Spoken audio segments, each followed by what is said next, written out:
Agent, utility base agent, learning agent. তার মানে তুমি বলতে পারো these are the regulation of agent. একটা প্রথমটার যে ফিচার আছে, সেকেন্ডটা তার থেকে একটু বেটার ফিচার আছে, থার্ডটা তার থেকে আরো ভালো ফিচার আছে, ফোরটাতে তার থেকে আরো বেটার ফিচার আছে, ফাইভটাতে একদম কমপ্লিট একটা ক্রাইটেরিয়া শো করবে। Based on the diagram, you can see it. Simple reflex agent. This is the example of simple reflex agent. তাহলে একটা এজেন্ট, লাস্ট ক্লাসে যে পিএস এর কথা বলছিলাম, ধরো অনলাইন ক্লাসের পারফরমেন্সটা কি বলো তো? ধরো আমি তোমাদের সাথে অনলাইন ক্লাস নিচ্ছি, what will be the P of these online classes? Anyone?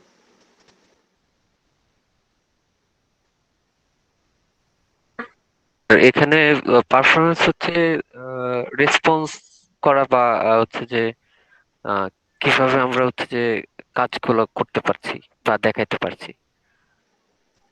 পারফরমেন্সটা হলো এজেন্টের যে তোমাদের কাছে আমার মেসেজটা কিভাবে যাচ্ছে, তোমাদের কাছে আমার মেসেজটা কিভাবে যাচ্ছে, তোমাদের কাছে আমার লেকচারটা কিভাবে যাচ্ছে। এখন মনে করো আমি যে এনভায়রনমেন্টে ক্লাস নিচ্ছি বা যে প্ল্যাটফর্মে ক্লাস নিচ্ছি সেটা হলো গুগল মিট। এমনও হতে পারে যেমন বিদেশের কোনো ইউনিভার্সিটিতে গুগল মিট ইউজ করে না, ওরা ইউজ করে blackboard. Blackboard is more user friendly and more interactive than Google Meet. তার মানে পারফরমেন্স অফ গুগল মিট হলো একটা ফ্রি, আর performance of blackboard will not be the same. তার মানে আমরা ফ্রি যেটা ইউজ করতেছি, আর যদি আমরা পে দিয়া $1,000,000 খরচ করে ব্ল্যাকবোর্ড ইউজ করতাম, তাহলে কি দুইটার অবস্থা একই হবে? না ইয়েস, স্যার। হবে না।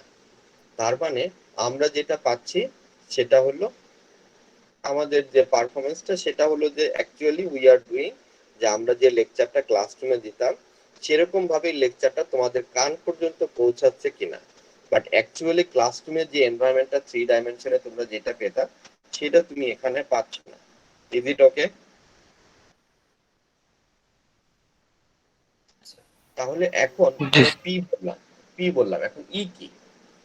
তাহলে আমি তোমাদেরকে বলেছিলাম যে একটা হলো পি, ই,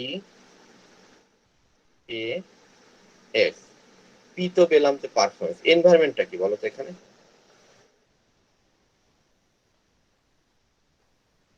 পি তো পেলাম, স্যার এনভায়রনমেন্ট। স্যার এনভায়রনমেন্ট বলতে এখানে ও যে পরিবেশে আর কি কাজ করবে ওইটাই হ্যাঁ, বুঝে আর কি। সেটা তো তুমিও জানো আমিও জানি, but you have to write the environment, you have to write the name of environment. তোমার এখানে এনভায়রনমেন্টটা কি? স্যার ও যদি মনে করেন সমুদ্রের মধ্যে কাজ করে তাহলে ওইটা এক ধরনের নো, এনভায়রনমেন্ট হবে। যদি I am working online class, I am just saying online class. আমি অনলাইন ক্লাস সম্পর্কে তোমাকে জিজ্ঞেস করছি, অনলাইন ক্লাসে ও আচ্ছা এনভায়রনমেন্ট আচ্ছা। কি? স্যার অনলাইন অনলাইন ক্লাসে এনভায়রনমেন্টটা হতে পারে আমরা যেখানে কোন আছে থ্রুতে গুগল। ক্লাসগুলো করছি, যেরকম গুগল হ্যাঁ, মিটে হচ্ছে যে গুগল মিট, গুগল ক্লাসরুম, এরপর হতে পারে ইন্টারনেট, তারপরে হতে পারে হোয়াইট বোর্ড। যে ধরো আমি এখন যে যে লিখতেছি, তাহলে আমি একটা বোর্ডেই কিন্তু লিখতেছি, যে তুমি এখন লেখাটা এরকম একটা তোমার ক্লাসরুমে বোর্ড থাকলে ক্লাসরুমেও লিখতাম, এখন কিন্তু আমি এরকম লিখতেছি। হোয়াইট বোর্ড হতে পারে। আর কি কি আছে, মানে এই ক্লাসের মধ্যে আর কি কি আছে এনভায়রনমেন্টে? অর্থাৎ একটা জায়গার মধ্যে যা যা আছে সেইটা তোমাকে হতে পারে। আমি এখানে পাওয়ার পয়েন্ট পিপিটি স্লাইড হতে পারে না, কারণ আমি তো এটা জি স্যার। পিপিটি স্লাইডে দেখাচ্ছি। তার মানে এখানে আমার যা যা জিনিস দরকার আছে, সেইটা হলো আমার এনভায়রনমেন্ট। এবার অ্যাকচুয়েটর কি, কোনটা দিয়ে এই কাজগুলো হচ্ছে? What is the actuator? এখানে আমি কিবোর্ড ইউজ করতেছি, তাই না? জি স্যার। জি স্যার। স্যার মাউস ইউজ করতেছি ইনপুট দেওয়ার জন্য, করতেছি। জি স্যার। আমার যদি জি ফোন স্যার। থেকে হয় তাহলে কিন্তু আমি আমার টাচ স্ক্রিনও ইউজ করব। ফোন থেকে যদি আমি এই কাজটা করতাম তাহলে কি আমি টাচ স্ক্রিনও ইউজ করতাম না? জি স্যার, ইউজ করতে। জি করতাম। অর্থাৎ কি দিয়ে তুমি এই কাজটা করতেছো, তার মানে আমি কিবোর্ড দিয়ে ক্লিক করে করতেছি, তারপরে আমি মাউস দিয়ে ক্লিক করতেছি, কিবোর্ড দিয়ে প্রেস করতেছি, আর আমি এখানে একটা কলম ইউজ করতেছি। আমি যে এতক্ষণ যেটা লিখলাম ইনপুট দেওয়ার জন্য, আমি এটা একটা পেন ইউজ করতেছি। ঠিক আছে, লেখার জন্য আমি কি ইউজ করতেছি? পেন। পেন। এবার সেন্সরটা কি? তুমি তো এখন অ্যাকচুয়েটর পেয়ে গেলে যা যেটা দিয়ে কাজ করা হয়। সেন্সরটা কি?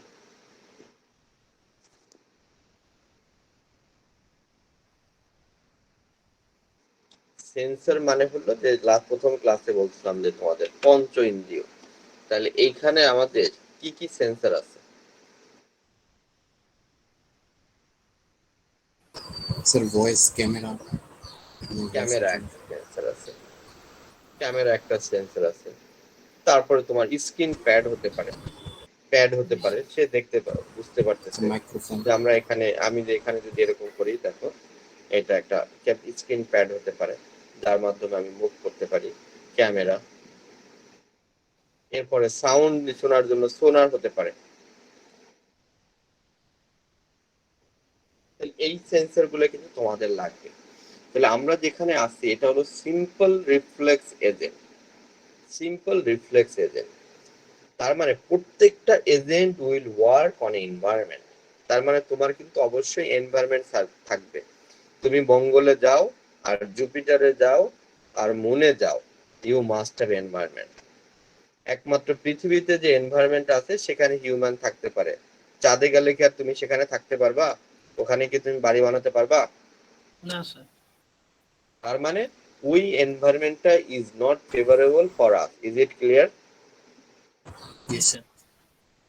তাহলে তুমি এনভায়রনমেন্ট দেখলা, এনভায়রনমেন্ট তোমাকে কি শিক্ষা দেয়? এখন যেমন সামার, তোমার এনভায়রনমেন্টে গরম আছে, তার মানে কি তোমাকে ফ্যান ইউজ করতে হবে, গ্রামে থাকলে একটু গাছের নিচে যেতে হবে, তাই না? জি স্যার। আবার যদি উইন্টার হয় তাহলে কি হবে? এনভায়রনমেন্ট চেঞ্জ হয়ে যাবে না? জি স্যার, গরম পোশাক পরতে হবে, ফ্যান ট্যান অফ থাকবে। তাহলে দেখো, এনভায়রনমেন্ট থেকে সে কি করবে? সেন্সরের মাধ্যমে, এনভায়রনমেন্ট থেকে সেন্সরের মাধ্যমে সে সেন্স করবে যে আমার এনভায়রনমেন্টটা কি, what is the world is like নাও, এখন পৃথিবীর অবস্থাটা কি সে দেখলো। এবার তোমাকে বলছি ইউ আর এজেন্ট, এটা তো একটা এজেন্ট। তুমি যদি এজেন্ট হও, তোমার মাথার মধ্যে কি আছে বলো তো? বুদ্ধি আছে, আছে না? Yes sir. তাহলে তোমার মাথায় যদি বুদ্ধি থাকে, সেই বুদ্ধিগুলা কি? এজেন্টের বুদ্ধিগুলা হলো এই রুল, কন্ডিশন, অ্যাকশন, রুল। যে কি থাকলে তোমাকে কি করতে হবে, কি থাকলে তোমাকে কি করতে হবে, সেটা তোমার মাথার মধ্যে রুলস হিসাবে আছে। আমি যদি এখন তোমার নাম জিজ্ঞাসা করি, তুমি কি আনসার দিবা? নাম। তুমি তোমার নামটাই বলবা। কেন? কারণ তোমার এটা লজিক্যাল কন্ডিশন অ্যাকশনের মধ্যে যে যদি তোমার কেউ নাম জিজ্ঞেস করে তুমি নামটাই বলবা। যদি জিজ্ঞেস করে এই তোমার দেশের বাড়ি কোথায়, তুমি কি বলবা? নিজের হোমটাউন। দেশের বাড়ির কথা বলবা। তার মানে এটাই হলো যে তোমার লজিক, তোমার মাথার মধ্যে এটা সেট করা আছে। সিমিলারলি একটা রোবোটিক কার যদি থাকে, সে রাস্তায় যদি গ্রিন লাইট দেখে, সে রাস্তায় যদি গ্রিন লাইট দেখে তাহলে সে গো করবে। সে যদি রেড লাইট দেখে তাহলে থেমে যাবে, থেমে যাবে। যদি ইয়েলো লাইট দেখে তাহলে অপেক্ষা স্টার্ট করবে। করবো। Just it. তাহলে what action I do now, সে তার যে মাথার যে ব্রেন আছে, সে ব্রেনের কাছে জিজ্ঞেস করবে আমি এখন কি করব। ব্রেন বলে দিল তুমি এখন এটা করো, তুমি এখন থেমে যাও, তুমি এখন দৌড়াও, তুমি এখন গাছের নিচে যাও, তুমি এখন হাঁটতে থাকো। এইগুলো তোমার ব্রেন বলে দিবে। এরপর তুমি অ্যাকচুয়েটরকে সেই অ্যাকশনটা দিলা, যে তোমার যদি হাঁটতে বলে তাহলে তুমি হাঁটা শুরু করলা পা দিয়ে। তোমাকে যদি ব্রেন কিছু বলে যে তুমি হাত দিয়ে ধরো, তাহলে তুমি হাত দিয়ে ধরা শুরু করলা, তার মানে এইটা হলো ইফেক্টর অর অ্যাকচুয়েটর এবং সেটা কানেক্টেড টু এনভায়রনমেন্ট। তাহলে একটা এজেন্ট ঠিক একইভাবেই কাজ করে যেভাবে তুমি কাজ করো। তুমি তোমার বাসায় যেভাবে কাজ করো একটা এজেন্ট ঠিক একইভাবে কাজ করে। ফর এক্সাম্পল এখন যখন 2টা বাজবে তখন তোমরা লাঞ্চ করবে, তার মানে তুমি এনভায়রনমেন্টে দেখবা যে আসলে কি এখন কি লাঞ্চের টাইম কিনা। যদি লাঞ্চের টাইম হয় তাহলে তুমি যেখানে লাঞ্চ আছে সেখানে তুমি যাবা, যে what should you do now. এখন যদি তোমার মা বাসায় থাকে তাহলে কি করবা? তোমার মাই তোমাকে খাবার দিবে। যদি না থাকে তাহলে কি করবা? নিজেকে খাবার কিনে আনতে হবে। নিয়ে খেতে হবে। নিজেই খাওয়া শুরু করবা। তার মানে what action I should do now, তোমাকে কি অ্যাকশন করতে হবে সেটা কিন্তু তুমি এখানে। এরপরে তো তুমি হিউম্যান বিং, তোমার মাথায় বুদ্ধি আছে, তোমার সেই ব্রেন দিয়ে তোমার কি করা উচিত সেটা তুমি করবা। করার পর অ্যাকশন করবা, এনভায়রনমেন্টের সাথে অ্যাকশনে গেল। তাহলে এই চিন্তা করে তুমি একটা সিম্পল এজেন্ট তৈরি করতে পারো। তাহলে what is the example of a simple agent? Is it clear to you all? Yes, sir. জি স্যার। ভ্যাকুয়াম ক্লিনার দিয়ে রুম পরিষ্কার করছো?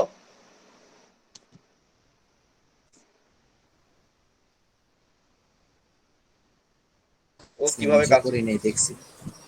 দেখছো? আমার একটা এরকম ব্যাড এক্সপিরিয়েন্স আছে এই ভ্যাকুয়াম ক্লিনার নিয়ে, ভেরি ব্যাড এক্সপিরিয়েন্স। কেমন স্যার? এক্সপিরিয়েন্সটা হলো এমন যে গত বছর মার্চে যখন এই করোনা ইফেক্ট করলো তখন আমাদের বিল্ডিং এ সব ধরনের মানুষের আনাগোনা বন্ধ করে দিল টোটালি। কেউ মানে বিল্ডিং এর ভিতরেই ঢুকতে পারবে না বাইরে থেকে। আর আমরাও তখন ইউনিভার্সিটি বন্ধ, বাচ্চার স্কুল বন্ধ, আমার ওয়াইফের অফিসও বন্ধ, সব মিলে আমরা বাসায় বন্দি, এমনকি কাজের লোকও আসতে পারবে না। তখন বাসা পরিষ্কার করার জন্য আমরা একটা ভ্যাকুয়াম ক্লিনার কিনলাম।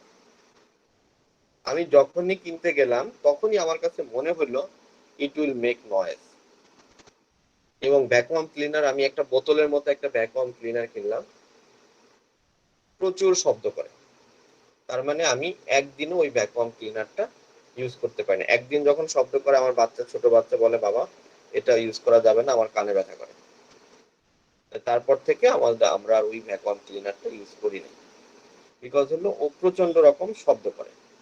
বাট কিছু ভ্যাকুয়াম ক্লিনার আছে, ওইটা হলো ম্যানুয়াল ভ্যাকুয়াম ক্লিনার, যে তোমাকে হাত দিয়ে হাঁটতে হবে, যেখানে ময়লা আছে সেখানে ওই সাকশন নজলটা ধরতে হবে। আর কিছু আছে রোবোটিক ভ্যাকুয়াম ক্লিনার। তাহলে আমার এখানে প্ল্যানিং এ ভুল ছিল যে আমি ওই ম্যানুয়াল যে ভ্যাকুয়াম ক্লিনারটা ওইটা কিনেছি। বাট আমি যদি রোবোটিক ভ্যাকুয়াম ক্লিনার কিনতাম তাহলে আমার এই মিস্টেকটা হতো না।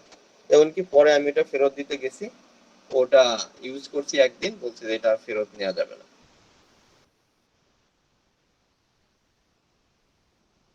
বুঝতে পারছো? ওইটা আর ফেরত নেওয়া যাবে না। জি স্যার। তাহলে এখন কিভাবে কাজ করে? তাহলে আমি যদি একটা রোবোটিক ভ্যাকুয়াম ক্লিনার কিনতাম তাহলে আমার এই প্রবলেমটা হতো না। তাহলে robotic vacuum cleaner without my absence it will work, without my help it will work. তার মানে এটা খুব ইম্পর্টেন্ট। তারপরে এখন তোমরা যেটা দেখছো এটা কিন্তু ভ্যাকুয়াম ক্লিনার না, টাইটেলে কি লেখা আছে? Vacuum agent. Vacuum agent. তার মানে এইটা মানুষের মতোই কাজ করবে, বাট মানুষের সাহায্য ছাড়া। এখন বাজারে 3,000 থেকে 3 লাখ টাকা পর্যন্ত এই রোবোটিক ভ্যাকুয়াম ক্লিনার আছে। তোমরা বিভিন্ন অ্যাপে যদি দেখো, দেখো, এখানে তুমি এটা পেতে পারো। তার মানে এখানে ওকে তুমি ছেড়ে দিবা, ও যেখানে ডাস্ট পাবে সেই ডাস্ট গুলো পুরাই নিবে। তোমার বাসা যদি দাও, ও left right up down move করে করে, এবং ওর যখন চার্জ শেষ হয়ে যাবে ও তখন এই চার্জটাও কিন্তু ওখান থেকে নিয়ে নিতে পারবে। ওর যখন চার্জ শেষ হয়ে যাবে ওর যেখানে চার্জ আছে সেখানে ও মুভ করতে পারবে, ওর চার্জের জায়গায় ও আবার চার্জ করে নেবে। তাহলে these are the example of robotic agent. তার মানে ভ্যাকুয়াম ক্লিনার একটা রোবোটিক এজেন্ট, আবার ভ্যাকুয়াম ক্লিনার একটা ম্যানুয়াল ডিভাইস। তাহলে দুইটা কিন্তু এজেন্ট না। এজেন্ট সেটাই হবে without the help of agent, without the help of human being, it can work itself, it can take decision. সে লেফটে যাবে না রাইটে যাবে, এখানে ময়লাটা সে গ্রাস করবে কি করবে না, ইট ক্যান টেক ডিসিশন। তাহলে এটা হলো একটা ভ্যাকুয়াম ক্লিনারের বা সিম্পল রিফ্লেক্স জি স্যার। এজেন্টের একটা এক্সাম্পল বলতে পারো। অর্থাৎ সে যেখানে ডাস্ট বা পাবে সেখান থেকে সে ওটা ক্লিন করবে।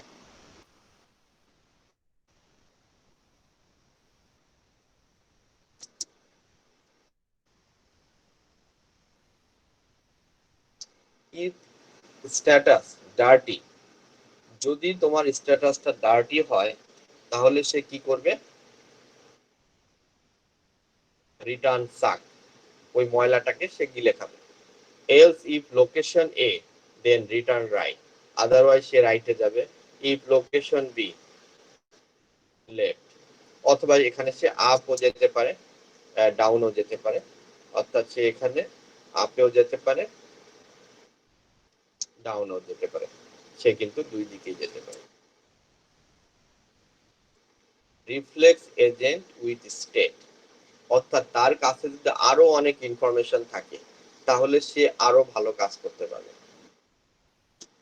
তোমাদের প্রথম ক্লাসেই বলেছিলাম যে এই পৃথিবীতে সেই সবচেয়ে বেশি ধনী যার কাছে প্রচুর ডেটা আছে।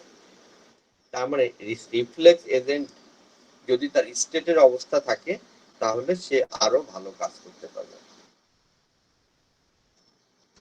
তাহলে দেখো, সিম্পল রিফ্লেক্স এজেন্টে what the world is like now, what action I should do, condition action rule, আর এটা ছিল।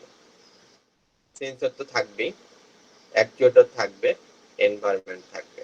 এখানে স্টেটের জন্য এই তিনটা অংশ বেশি আছে। একটা হলো স্টেট,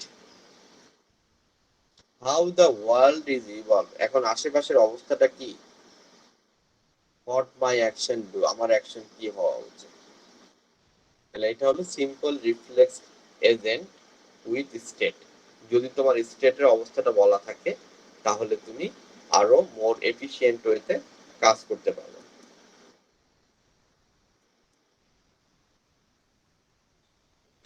তাহলে এতক্ষণ আমি বললাম যে এজেন্ট গুলোর কথা, তার কোনো ডেফিনেশন ছিল না, গোল ছিল না।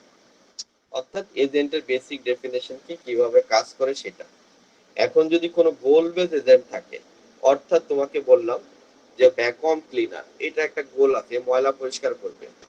অটোমেটিক ইংলিশ, অটোমেটিক ড্রাইভার, সে রাস্তায় গাড়ি চালাবে। অটোমেটিক রেজাল্ট ক্যালকুলেটর, তার মানে সে রেজাল্ট ক্যালকুলেট করবে। অটোমেটিক, এই যে মনে করো যে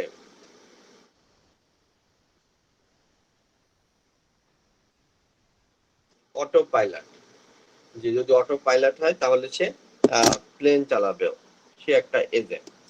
তার মানে গোল বেস এজেন্ট হলো যে এজেন্টের জন্য তুমি একটা পার্টিকুলার জব বা ওয়ার্ক ফিক্সড করে দাও, যে তোমার কাজ এইটা, তোমার কাজ এইটা, তুমি এটাই করবে।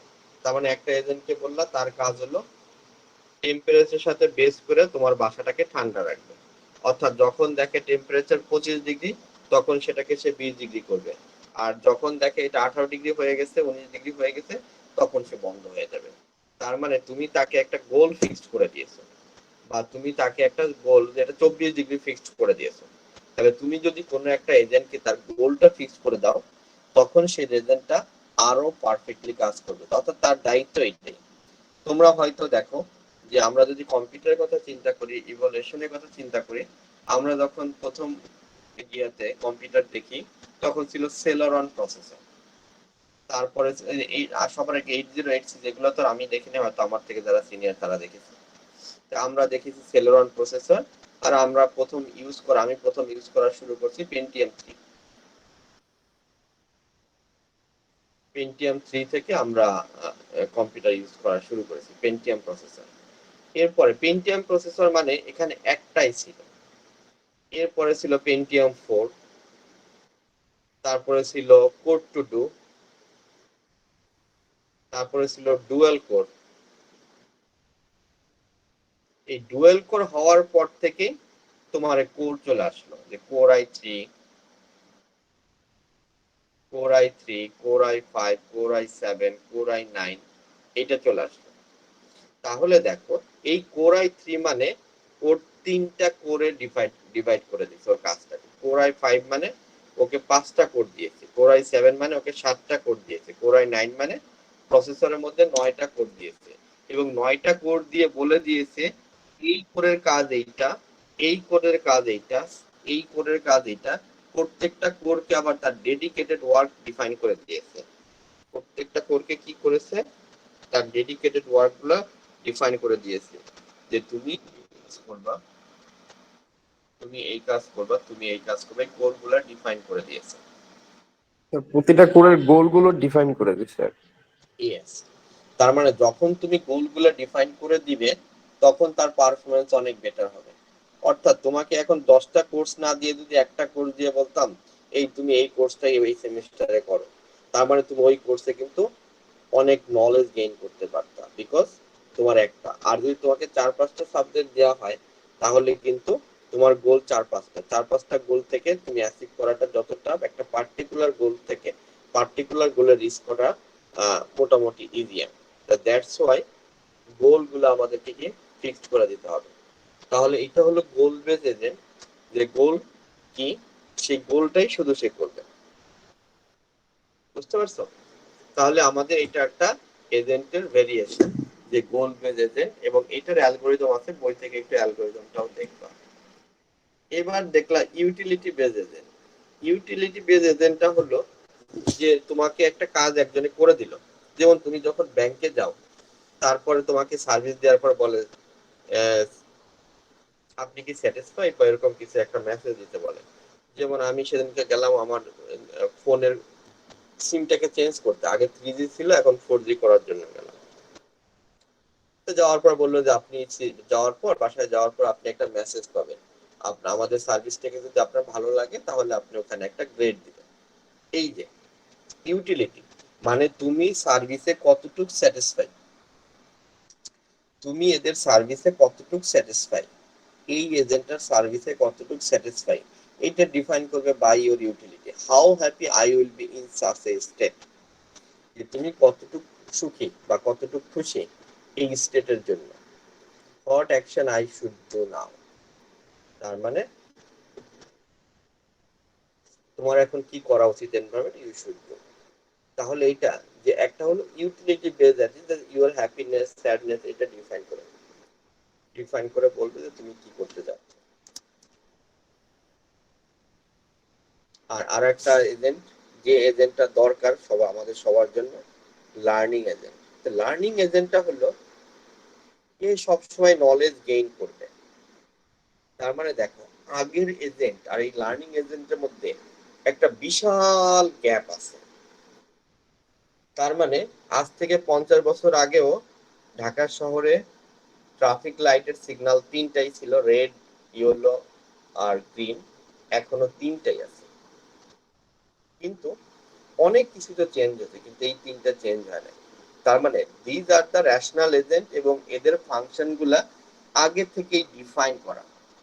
আর এমন কিছু এজেন্ট আছে যেগুলা প্রতিনিয়ত চেঞ্জ হচ্ছে, যেগুলো এই করোনা ভাইরাসের মতো প্রতিনিয়ত তার ভেরিয়েন্ট চেঞ্জ করতেছে। তাই এই চেঞ্জিং ভেরিয়েন্ট গুলাকে যদি তুমি আইডেন্টিফাই করতে চাও, এটার জন্য যদি তুমি কাজ করতে চাও, তাহলে you have to develop a learning agent. তার মানে আমাদের এখন যে এজেন্ট গুলো দরকার, লার্নিং এজেন্ট। যেমন তোমাদের লাস্ট ক্লাসে বলছিলাম যে বাংলাদেশে কোনো একটা কোম্পানি সোফিয়াকে নিয়ে আসছিল না, সোফিয়া লরেন, সোফিয়া, জি স্যার। ওইটা একটা লার্নিং এজেন্ট, কিন্তু ওইটা কোনো ইউটিলিটি এজেন্টও না, গোল বেস এজেন্টও না, সিম্পল রিফ্লেক্স এজেন্ট না। ওই এজেন্টটা কি ছিল? Learning agent. Learning agent. ও যখন বাংলাদেশে আসছে, বাংলাদেশের ডেটাবেস থেকে ও কিছু ডেটা নিয়ে এসেছে, ও কিন্তু লার্ন করে গেছে। ওকে আবার তুমি জাপানের দিয়ে দাও, ও জাপান থেকে কিছু শিখে নেবে। তার মানে ও প্রতিনিয়ত নলেজ গেইন করতে পারে, এই নলেজ।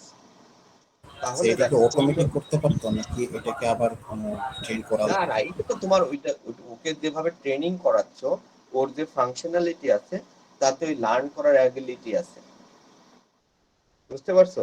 তুমি বাসায় যে ভ্যাকুয়াম ক্লিনারটা ইউজ করবা, ওর এই নলেজটা নাই। ওকে যেভাবে কোম্পানি ওকে সেট করে দিয়েছে সে ওইটাই করবে, ওর বাইরে ও কোনো কাজ করতে পারবে না। কিন্তু এই সোফিয়া কিন্তু যে কোনো কাজ প্রতিনিয়ত সে আপডেট করতে পারবে, তার কাজটা আপডেট করতে পারবে। কিন্তু এই ভ্যাকুয়াম ক্লিনার বাজার থেকে তুমি যেটা কিনে নিয়ে আসবে মার্কেট থেকে, সেটা কিন্তু এই চেঞ্জ গুলা করতে পারবে না। তাহলে এই জন্য আমরা বললাম যে this is the learning agent. Google একটা লার্নিং এজেন্ট। গুগল কি একটা লার্নিং এজেন্ট। Learning agent. তাহলে তাহলে স্যার তোমরা সব জায়গার মধ্যে লার্নিং এজেন্টটা বেটার না? কারণ সে নিজে হ্যাঁ থেকে হ্যাঁ, যদি সবকিছু করতে পারে। না, এজেন্ট তো কাজ করবে। ওকে তুমি যদি একটা কাজ ফিক্স করে দাও, সেই কাজটা সে করতে পারবে। আর যখন তুমি লার্নিং এজেন্ট দিবা, তখন সমস্যাটা কোথায় বলো তো? লার্নিং এজেন্ট তৈরি করা অনেক এক্সপেন্সিভ।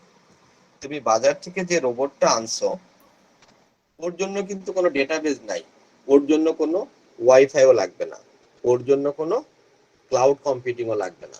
বাট সোফিয়াকে তুমি যদি ওয়াইফাই বাদ দাও, ক্লাউড কম্পিউটিং অফ করে দিয়ে দাও, ও তো গরু ছাগলের চেয়েও খারাপ। ও তো কিছুই পারবে না। পারবে? না স্যার। না ওকে স্যার। যদি ইন্টারনেটটা বাদ দাও, ওকে সোফিয়ার সাথে কোনো কথা বলো, ও তোমাকে কোনো আনসার দিতে পারবে? না স্যার। না স্যার। ওর ব্রেন কই থাকে? তো এই ডেটাতে যে ক্লাউডের যেটা। ওর ডেটা থাকে, যেমন আমরা ডাটাবেস পড়েছি, ওর থাকে নলেজ বেস। ওই ডাটাবেস আর নলেজ বেস একই জিনিস।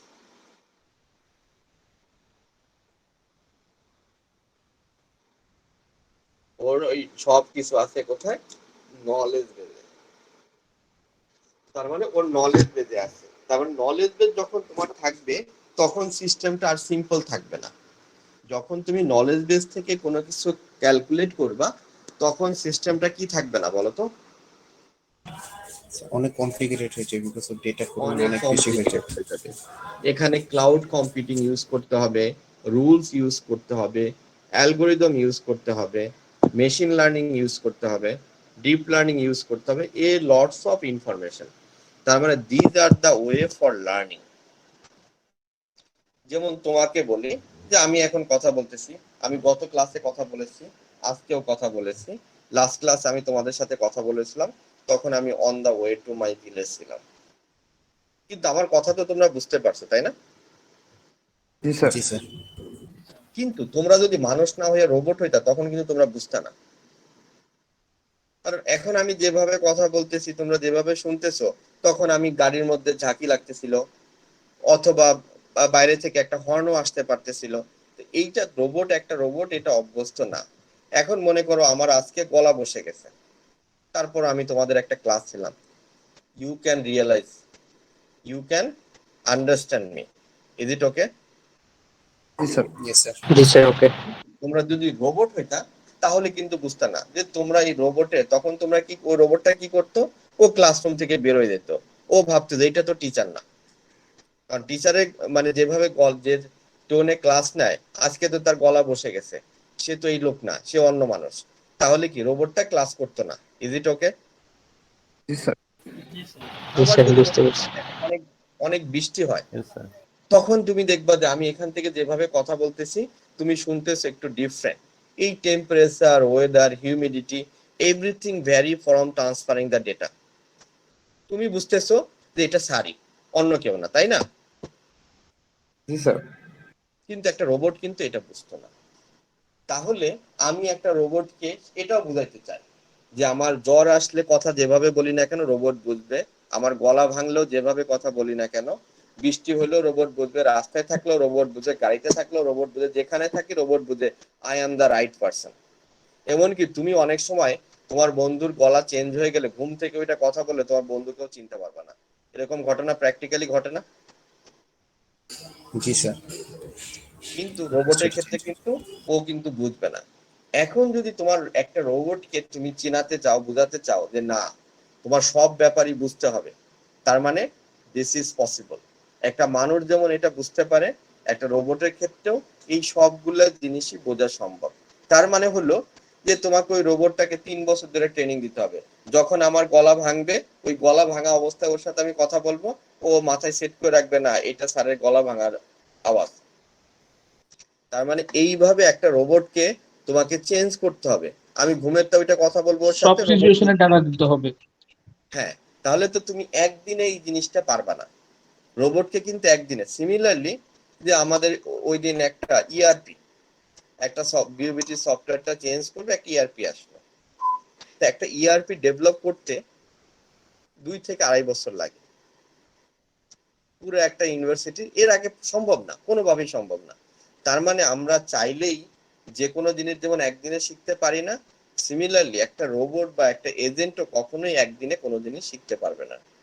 You have to give time. তাহলে এই লার্নিং এজেন্টটা, এই জন্য এটার নাম লার্নিং এজেন্ট হয়েছে, যে কন্টিনিউয়াসলি এনভায়রনমেন্ট থেকে শিখতে পারে। It has the capability to learn from the environment. That's why this is called the learning agent.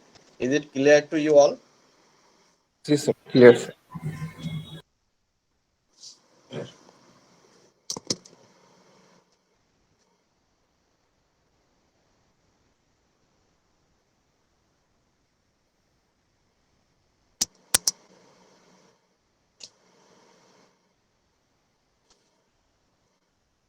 JVR mail delivery robot নাম কি বলতো?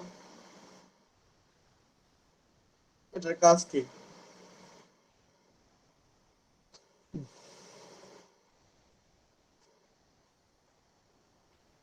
আমার এরকম একটা রোবট দরকার, তোমরা আমাকে বানায় দাও। কারণ আমি প্রতিদিন প্রায় মোর দেন 100 লেস দেন 200 ইমেল পাই। সবগুলো ইমেল পড়ে রিপ্লাই দেওয়া আমার পক্ষে সম্ভব না।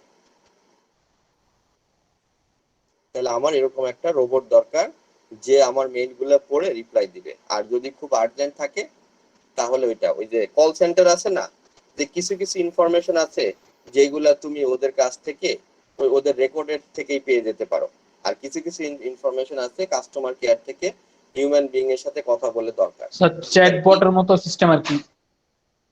হ্যাঁ, চ্যাটবট তো তোমার সব রিয়েল টাইমে দিয়ে দেয়, কিন্তু চ্যাটবট তো তোমার একটা এজেন্ট। বাট এটা হলো যে আমাদের কি দরকার, এজেন্টও কাজ করবে, আবার সব মেইল যে এজেন্ট করে দিতে পারবে সেটাও না, কিছু আবার আমাকে নিজেকেও দেখতে হবে। তবে এইটা তাহলে একটি কাজটাকে আমাকে হেল্প করে দেয়। তাহলে জেভিআর মেইল ডেলিভারি রোবট, তার কাজ হলো বিদেশে এরকম তুমি আমেরিকান অনেক প্রফেসরকে মেইল করবা, ও মেইল করার সাথে সাথে রিপ্লাই দিবে। ও মেইল করার সাথে সাথেই তোমাকে একটা রিপ্লাই দিবে। সেই রিপ্লাইটা কিন্তু ও দেয় না, ওই প্রফেসর দেয় না। ওর ইমেলের সাথে একটা মিটিং করা, এজেন্ট সেট করা আছে। সে বলে দিবে, যদি তুমি রবিবারে ওকে একটা মেইল করো, ও বলে দিবে I am at present I am out of the centre, I will back on Monday at PM, তখন আমি তোমার সাথে কমিউনিকেট করব। বা এইটা আবার স্যার অটো তুমি রিপ্লাই টেক্সট। হ্যাঁ, অটো রিপ্লাই। ও এটার উপর বেস করে কি দিলা সেটার উপর বেস করে। আবার তুমি যদি ইউনিভার্সিটি সম্পর্কে জানতে চাও, ও তখন বলবে ওর কাছে কি আছে, ও ভিতরে কি লেখা আছে মেইলে সেটাও মোটামুটি পড়ে বুঝতে পারে, বুঝে তাকে একটা আনসার দিয়ে দেয়। অটো রিপ্লাইটা তাহলে জেভিআর মেইল ডেলিভারি রোবট। এই রোবট গুলো আমাদের অনেক কাজেই অনেক সময় দরকার। তাহলে এখানে ধরো এই জেভিআর মেইল ডেলিভারি রোবটের পিএস, এটা ফর পি, এটা এ, আর এটা এস, এই পিইএস। তার মানে আমি তোমাকে পরীক্ষার সময় যে কোনো এজেন্টই দিতে পারি, তোমাকে পিইএস সেই এজেন্টে ডিফাইন করতে হবে।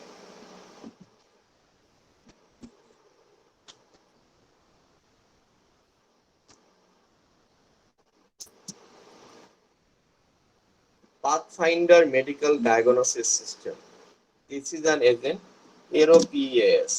এটা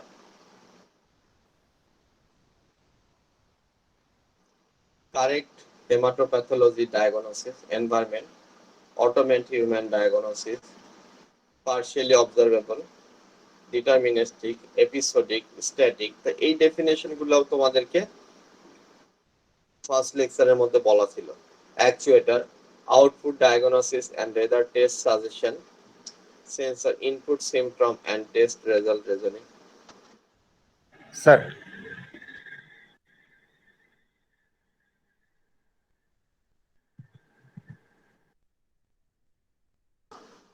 হ্যাঁ, কি বলছিলা বলো? স্যার আমাদের স্লাইডটা একটু দিয়ে দেন স্যার, এগুলো দেখলে স্যার আমাদের একটু মানে নলেজটা বাড়বে স্যার, আমরা আসলে পড়তে পারবো স্যার। আচ্ছা, আমি আজকেই তোমাদেরকে মিড টার্ম পর্যন্ত সব সিলেবাস স্লাইড দিয়ে দেবো। Okay sir, thank you sir. এবার সেন্সর গুলা দেখবা। স্যার TTT স্যার যেমন পিএস এর ওইটা তো আসবে তাই না, ওই যে কোন এজেন্টের মধ্যে কোন কোন জিনিস আছে এটা ফাইন্ড করা। অনেক কিছুই আসতে পারে, কোনো কিছুই বলা যাবে না, তোমরা পুরো বইটা পড়বা। এইটা, তারপরে তোমার অ্যালভিন, এইগুলো অলরেডি ডেভেলপ এক একটা এজেন্ট। টেলিস্পিন, এইটাও এক একটা ডেভেলপ এজেন্ট। ওয়েব ক্রাউলার, সফটবোর্ড, এইটা হলো যে তুমি গুগল একটা ওয়েব ক্রাউলার, সফটবোর্ড। Other example of AI system, যে এআই এর কি কি অন্য কি কি এক্সাম্পল আছে সেইটা, সেই জিনিসটা তোমার এখানে আছে। এই যে অনেকগুলো এজেন্টের কথাই বললাম। তাহলে these are the content of my first lecture. তা আমি তোমাদেরকে ফার্স্ট লেকচারের পর একটা ক্লাস টেস্ট নিব। আজকে হলো বুধবার না? জি স্যার। জি স্যার। হ্যাঁ, মানডেতে তোমাদের একটা ক্লাস টেস্ট হবে। সিলেবাস প্রথম লেকচারটা তোমরা 39 সেকশন 1 না?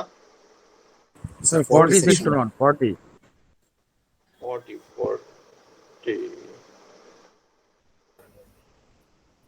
স্যার বুধবারে নিলে ভালো হয়। বুধবার নিলে ভালো হয়। আচ্ছা, তাহলে জি বুধবারই স্যার। দাও। নেক্সট বুধবার। এবং আচ্ছা এক্সাম স্যার। কিন্তু কেউ যদি ক্লাসরুমে জয়েন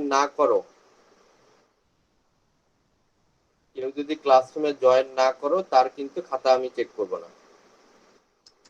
এটা তোমরা মাথায় রাখতে হবে যে তোমাদের ক্লাসে জয়েন করাটা এবার ম্যান্ডেটরি। কোথায় গেল তোমাদের ক্লাসটা? এই যে স্যার নিচে। আচ্ছা, এটা আমি লেকচার গুলো দিয়ে দিচ্ছি।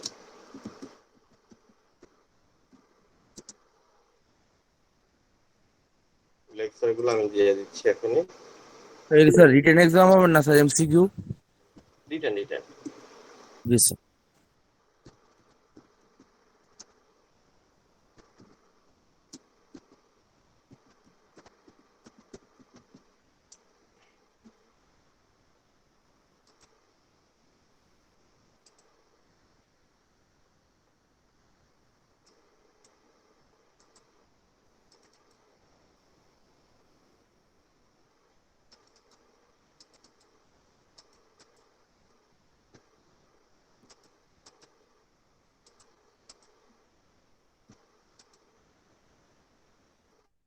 আরেকটা লেকচার বাকি আছে, আমি এখানে 4টা লেকচার দিয়ে দিচ্ছি 4 সপ্তাহের জন্য।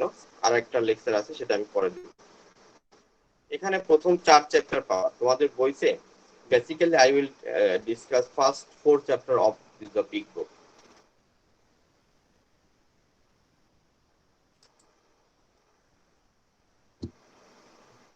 বইটা পড়তে স্যার ওই যে হবে। স্যার, হ্যাঁ, বইটা স্যার পড়তে হবে। এক্সামটা হবে কি স্যার 1 2 3 যেটা দেওয়া আছে ওইটার উপরে স্যার? হ্যাঁ, আমি এই যে 1 2 3 লেকচার, আমি তো আর বই এখান থেকে কোশ্চেন দিব না। কোশ্চেন তো আমি আমার মতো করেই দিব। তোমাদের বুঝে শুনে আনসার দিতে হবে, কেউ কারোটা কপি করা যাবে না। বাট সিলেবাস এইটা, চ্যাপ্টার 1 2 3 যেটা আছে। বাট বইটা একটু পড়তে হবে। You must have to read the বই। এই বইটা কেউ মিস করবে না।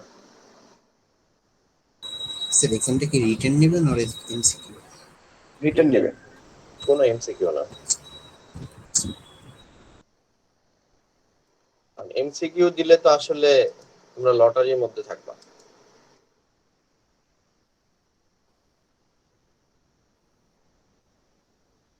তোমাদের আমি 3টা ক্লাস টেস্ট নিব, তার 2টাই মিডের আগে নিয়ে নেব, আর মিডের পরে একটা। আর মিডের আগে নিলে খাতাপত্র দেখে আমার দিতে একটু সময়টা পাবো আর কি। আর মিডের পরে নিলে একটু প্রেশার পড়ে যায়, এই জন্য মিডের পরে আমি একটা নেব। আর মিডের পরে যেহেতু তোমাদের আবার ল্যাবের প্রেশার মিডের পরে বেশি থাকবে, যেহেতু একটা প্রজেক্ট করতে হবে, so you have to do a huge time there. আচ্ছা, স্যার প্রজেক্টের গ্রুপে স্যার কয়জন করে হবে স্যার? প্রজেক্টের গ্রুপে 3 জন। জি স্যার। আমি এই প্রজেক্টের গ্রুপ লিস্টটা লাস্ট ক্লাসে নিব, মিডের আগে যে লাস্ট ক্লাস আছে ওই ক্লাসে গ্রুপটা নিব এবং একটা ফর্ম দিয়ে দিব। ওই ফর্মটা ফিল আপ করতে হবে ডিউরিং দ্য মিড, মানে মিড বা মিডের পরে লাস্ট ক্লাসে ওই ফর্মটা ফিল আপ করে নিয়ে আসতে। সেই চারজন ফর্ম করে গেলে স্যার ভালো হয় না স্যার? 4 জন দরকার নাই, 3 জন করেই করো। 3 স্যার স্যার স্টুডেন্ট তো মানে স্যার মোটামুটি 4 জন হইলে বেটার হয় আর কি স্যার। মানে আমরা তো 4 জন করে করি আর কি প্রথম থেকে, আগে সো থেকে এটা আমাদের গ্রুপ জন্য করা সবার জন্য আগে থেকে গ্রুপ করা আছে আর কি 4 জনের। আচ্ছা তা ঠিক আছে, 4 জনই করো, এটা নিয়ে আমার কোনো সমস্যা নেই। Thank you sir. Okay sir, thank you sir. Okay, আজকে আর আমি তোমাদের নতুন কোনো চ্যাপ্টারে মুভ করবো না, নেক্সট ক্লাসে মুভ করবো।